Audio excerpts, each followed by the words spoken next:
Aw, ini. Malapad, talakitok, mga lods. Wow! Agay, tusok. Grabe, napakasarap agad ng buhay na mano ngayong gabi mga lods. Lalo na pag sinabawan.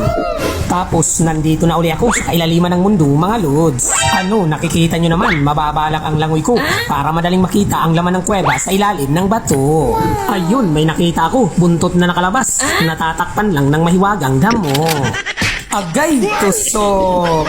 Hala, akala ko buntot ng ordinaryo. Espesyal pala ito ang mamahaling lapu-lapu.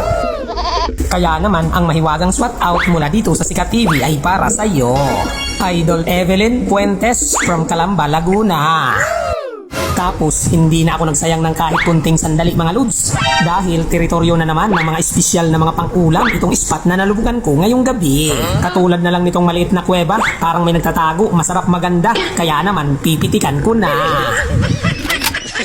Agay, tusok! Hala, ang bigat mga lods. Akala ko ulam pang isang kainan lang. Ulam pang isang lingguhan pala ito. Ang ating paborito lang naman sa inihaw, pakolito.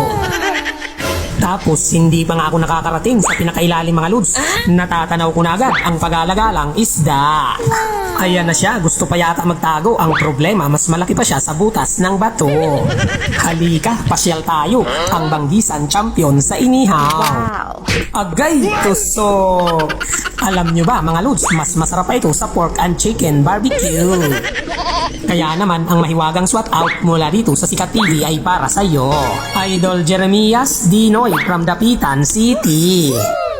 Tapos narating ko naman itong spot na puno ng lumot mga lods. Grabe, sa gitna ng parang kagubatan, mayroong nakatambay ang kututan na masarap sa bawan. Wow! Agay, tusok! Ano, sa pool mga lods ang paborito ni Lolo kasi naman pampalakas ng tuhod ang sabaw nito. Tapos, ang sunod kong narating ay ito, mahiwagang spot dito sa kailaliman ng mundo, mga lods.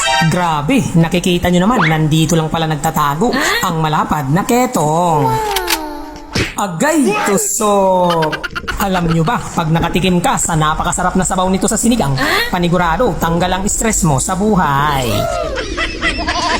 Kaya naman, ang mahiwagang swat out mula dito sa Sikat TV ay para sa iyo. Idol Annalie Orzal from United States of Asturias. Tapos, saktong-sakto mga lods, nandito ang barracks ni General Labahita. Ano, nakikita nyo naman, mayroong orange badge, 1-star General. Ibig sabihin, ito ang nangunguna sa lansa pag hindi mo kabisado ang pagluto. Agay, tusok! Ang galing talaga mga lods, pang-ihaw na naman. Talaga namang napakaganda at punong-puno ng biyaya itong spot na ating nalubugan ngayong gabi.